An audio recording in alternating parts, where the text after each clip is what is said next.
भारत के खिलाफ हथियारबंद जंग के विकास के लिए शुरुआत से ही हमें किसानों के माध्यम से सत्ता कब्जाने की राजनीति करनी होगी और इसके लिए किसानों को उनकी छोटी छोटी मांगों के साथ साथ लोकतंत्र के नाम पर भी हिंसक संघर्षों में लगाना होगा। हमें उन्हें संगठित करना होगा, उन्हें इन मुद्दों पर हिंसक बनाना होगा। प्रोपेगेंडा, मुद्दों की तलाश, संघर्ष और संगठन, हमें इन चारों पहलुओं के बीच के इंटर रिलेशंस को मेंटेन करके चलना होगा। नमस्ते, आप देख रहे हैं द नैरेटिव वर्ल्ड चैनल और हमारी इस खास पॉडकास्ट सीरीज कम्युनिस्ट आतंकवाद, understanding strategy and tactics of मॉइस war against Bharat में मैं श्री पुरोहित आप सभी का स्वागत करता हूं। दोस्तों, इस एपिसोड की शुरुआत में आपने जो सुना, क्या उससे आपको 26 जनवरी 2021 को लाल किले का वह इंसिडेंट याद आया जब ट्रैक्टर पर सवार किसानों की फौज ने लाल किले पर कब्जा करने की कोशिश की और जिसमें खालिस्तानी झंडे को लाल किले पर फहराने की भी कोशिश हुई? यदि हाँ, तो आपने उन लाइंस को अच्छी तरह सुना और समझा है, क्योंकि वह घटना कोई अचानक हो जाने वाली घटना नहीं थी, बल्कि 2004 में माओवादियों द्वारा जो रणनीति तैयार की गई थी, यह उसका प्रैक्टिकल डेमोन्स्ट्रेशन था। इस पॉडकास्ट सीरीज के पिछले कुछ एपिसोड्स में आप ये जान चुके हैं कि कम्युनिस्टों का मूल उद्देश्य पूरे देश की राजनीतिक सत्ता पर हथियारबंद फौज के जरिए कब्जा करना है, पर वे यह भी जानते हैं कि भारत की सेना से सीधी लड़ाई असंभव है। तो उन्होंने प्रोट्रैक्टेड वॉर यानी लंबी चलने वाली एक जंग, इसकी राह पकड़ी, जिसमें लोगों में फुट डालकर इंटरनल कॉन्फ्लिक्ट को वे फ्यूल की तरह इस्तेमाल कर रहे हैं। हमने पिछले एपिसोड में ही प्रोट्रैक्टेड वॉर क्या है और इसके स्टेजेस क्या हैं, इस पर बात की थी।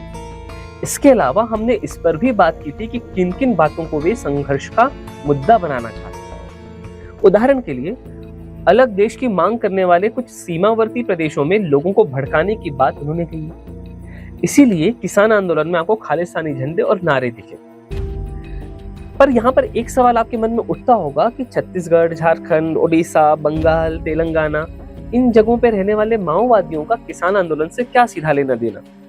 तो इस एपिसोड में जब प्रोट्रैक्टेड वॉर यानी कम्युनिस्टों द्वारा छेड़ी गई जंग के कुछ बेसिक स्ट्रैटेजीज पर हम बात करेंगे, तो उससे आपको इन सवालों के जवाब बहुत हद तक मिल जाएंगे। तो मित्रों, आज का हमारा यह एपिसोड बेस्ड है कम्युनिस्टों के document strategy and tactics of Indian revolution के 7वें अध्याय, जिसका टाइटल है agrarian revolution, people's army and base areas, यानी किसान संघर्ष, हथियारबंद कम्युनिस्ट सेना और इसके स्थायी अड्डे।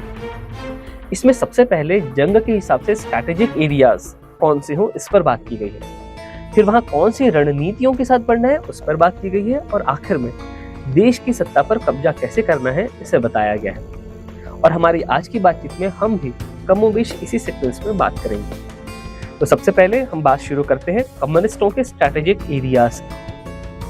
आप सभी ने अब तक यही सुना है कि कम्युनिस्ट, जिन्हें आप भूलवश नक्सली कहते हैं, वे गरीब आदिवासियों को शोषण से बचने में मदद करने के लिए जंगलों में रह रहे हैं, बड़ा त्यागपूर्ण जीवन जी रहे हैं। लेकिन ऐसा नहीं है, क्योंकि उन्हीं सो कॉल्ड नक्सलियों के डॉक्यूमेंट से मैं आपको एक बात सुनाता हूँ। This strategic areas are hilly regions with dense forest cover, have sufficient economic resources, a vast population and a vast forest area spreading over thousands of square kilometers. In such areas, the enemy is weak and these areas are very favorable for the maneuvers of People's Army. In these strategic areas, we can defeat the enemy completely by fulfilling the task of building and consolidating a strong proletarian party and a strong People's Army, procuring the people's support and economic resources, while developing the guerrilla war aiming at the building of liberated base areas in these areas.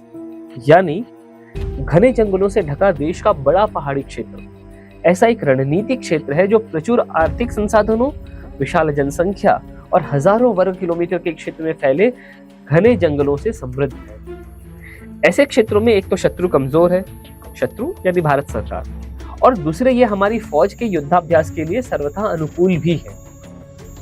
अतः इन रणनीतिक क्षेत्रों में हम स्थानीय लोगों तथा आर्थिक संसाधनों की सहायता से एक मजबूत पार्टी और एक मजबूत सेना गठित कर सकते हैं और उन्हें सुदृढ़ कर आजाद गोरिल्ला क्षेत्रों की स्थापना करते हुए दुश्मन यानी भारत सरकार को पूरी तरह हरा सकते हैं। इस प्रकार हम देखते हैं कि कम्युनिस्ट आतंकियों ने एक सोची समझी रणनीति के तहत जंगलों में अपने अड्डे बनाए हैं और अपने एजेंडों के तहत ही वे वनों में रहकर हमारे जनजातीय समाज के जीवन, उनकी संस्कृति सब में हस्तक्षेप कर जबरन उन्हें हथियार थामने को मजबूर कर रहे हैं। और फिर इन कम्युनिस्टों का आदर्श चीन का कम्युनिस्ट तानाशाह माओ त्से-तुंग वह भी यही कहता है कि the pupils are the eyes and ears of the army, they feed and keep our soldiers, the pupils are the water and our army the fish। अर्थात लोग हमारी आर्मी की आंखें और कान हैं, वे हमारे लड़ाकों को पालते पोषते हैं, ये लोग पानी है और हमारी सेना उसमें रहने वाली मछली। तो कम्युनिस्टों की रणनीति के अनुसार सबसे पहले ऐसे ही स्ट्रैटेजिक क्षेत्रों में वे 3 चरणों में कब्जा करेंगे। पहले स्टेप में वे गोरिल्ला युद्ध के माध्यम से वहां पर कॉन्फ्लिक्ट बढ़ाएंगे और फिर इनमें से सबसे सुरक्षित स्थान को वे अपने बेस एरिया यानी सैन्य अड्डे की तरह इस्तेमाल करेंगे। इस मिलिट्री बेस एरिया के चारों तरफ वे गोरिल्ला वॉरफेयर के जरिए धीरे धीरे गोरिल्ला जोन का दायरा बढ़ाते जाएंगे और आखिर में ऐसे स्थानों पर भारत की सरकार का नियंत्रण खत्म कर कम्युनिस्ट अपने अनुसार राज करेंगे और ये क्षेत्र कहलाएंगे लिबरेटेड जोन या आजाद क्षेत्र। धीरे धीरे देश के सभी ग्रामीण इलाकों को ऐसे लिबरेटेड जोन बनाकर अंत में शहरों पर कब्जा करने की उनकी योजना है। आज के समय में आपको कम्युनिस्टों की यह योजना भले ही पागलपन जैसी लगती हो, पर चीन में भी पहले लोगों को यही लगता था। लेकिन आज वहां पिछले 75 सालों से इन्हीं कम्युनिस्टों की सत्ता है, जहां सरकार के विरुद्ध आपका एक भी शब्द आपको सीधे स्वर्ग के दरवाजे पर पहुंचाएगा। इसीलिए हमें इन रणनीतियों को आज गंभीरतापूर्वक लेना होगा।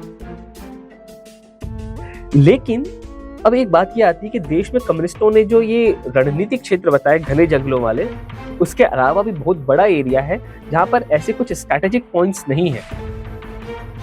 तो कम्युनिस्टों ने ऐसे क्षेत्रों को भी क्लासिफाई कर उनके अकॉर्डिंग स्ट्रैटेजीज बनाई है।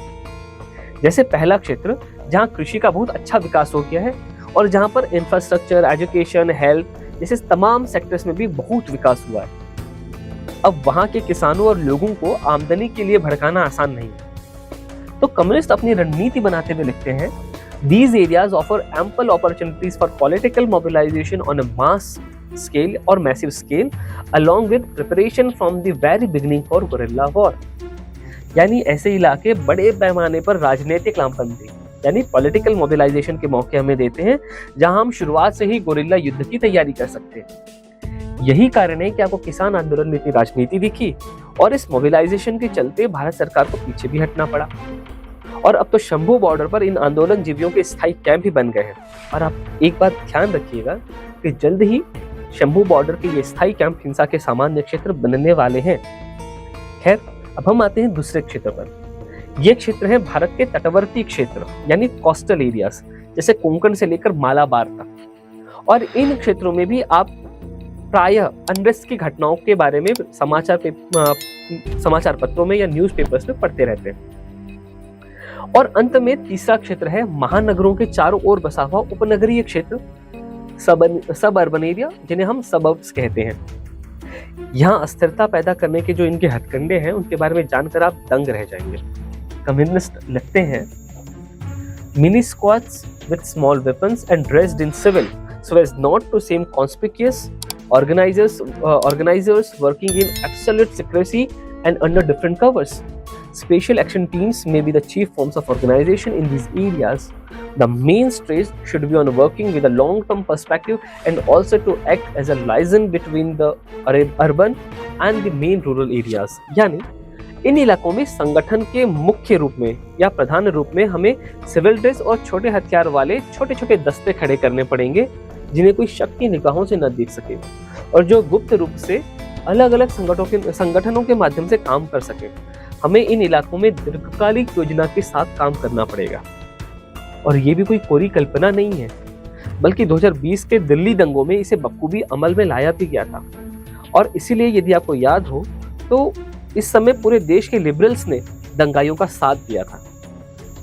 तो कुल मिलाकर कम्युनिस्टों की रणनीति का यह सार है कि छत्तीसगढ़, ओडिशा, झारखंड, बंगाल, तेलंगाना, आंध्र प्रदेश और महाराष्ट्र, इन राज्यों के वन प्रदेशों में या फॉरेस्ट एरियाज में कम्युनिस्टों के पारंपरिक या ट्रेडिशनल जो पद्धति है उससे जंग चलाई जाए और बाकी के इलाकों में अलग अलग राजनीतिक मुद्दों जैसे कहीं पर मराठा आरक्षण, कहीं किसान आंदोलन, कहीं पाटीदार आंदोलन को भड़काकर पहले अस्थिरता पैदा हो और फिर आपसी संघर्ष पैदा किए जाए। इसी तरह अभी छत्तीसगढ़ में ईडब्ल्यूएस आरक्षण के लिए लोगों को भड़काने के षड्यंत्र चल रहे हैं। इसके अलावा लोकतांत्रिक अधिकारों के लिए संघर्ष के नाम पर भी लोगों को पॉलिटिकली मोबिलाइज करने की बात यहाँ पर इस चैप्टर में की गई है। इसके अलावा राजनीतिक दलों में जो ओपिनियंस के डिफरेंस होते हैं, मतभेद होते हैं, उनकी जगह पर शत्रुता पैदा करने की बात भी इसमें की गई है। क्यों? क्योंकि इससे देश में राजनीतिक संकट पैदा होगा और इसका लाभ कम्युनिस्टों को मिलेगा। इस अध्याय के आखिर में शहरों में माओवादियों का कार्य कैसा होगा, इसकी रणनीति पर भी थोड़ी सी चर्चा हुई है। और ये जो चर्चा है वही अर्बन नक्सलिज्म का फाउंडेशन है। इसमें लिखा है, The urban movement is one of the main sources which provides cadres and leadership having various types of capabilities essential for the people's war and for the establishment of liberated areas. Moreover, the responsibility for the provision of supplies, technology, expertise, information and other logistical supports to the people's war too lies on the shoulders of the urban revolutionary movement itself. यानी हमारा शहरी काम, हमारे शहरी साथी हमारे लिए लड़ाके और जंग के लिए आवश्यक क्षमताओं से संपन्न नेतृत्व प्राप्त करने का मुख्य स्रोत होंगे। इसके अलावा रसद पहुंचाने से लेकर टेक्नोलॉजी, अलग अलग विषयों के एक्सपर्ट्स, इंटेलिजेंस आदि सबकी व्यवस्था करना भी इन्हीं अर्बन नक्सलियों का काम होगा। और आज के समय पे ये अर्बन नेक्सस किसी से छिपा हुआ भी नहीं है, बस हम मानना नहीं चाहते। तो बात ऐसी है कि हम जैसे सामान्य लोगों को अलग अलग मुद्दों पर बांटकर संघर्ष करना इनकी रणनीति है। कई मुद्दे ऐसे हैं जहां हम भी उत्तेजित हो जाते हैं। तो इतना जानने के बाद मैं आप सभी से यही कह सकता हूं कि कृपया आगे से हर किसी चीज के पीछे ऐसे किसी षड्यंत्र की जांच परख किए बिना उत्तेजना में कभी कुछ ना करें, अन्यथा हम उनके लिए यूजफुल इडियट्स भर हैं, इससे ज्यादा कुछ भी नहीं। तो इस बात के साथ हम आज की अपनी यह बात समाप्त करते हैं, यहीं पर हमारी आज की बातचीत रोकते हैं। अगले शनिवार रात 9 बजे हम फिर बात करेंगे। इस बार हम बात करेंगे इन कम्युनिस्टों के 3 मैजिक वेपन्स पर, 3 जादुई हथियारों पर। तब तक के लिए मुझे अनुमति दीजिए। नमस्ते, गुड नाइट।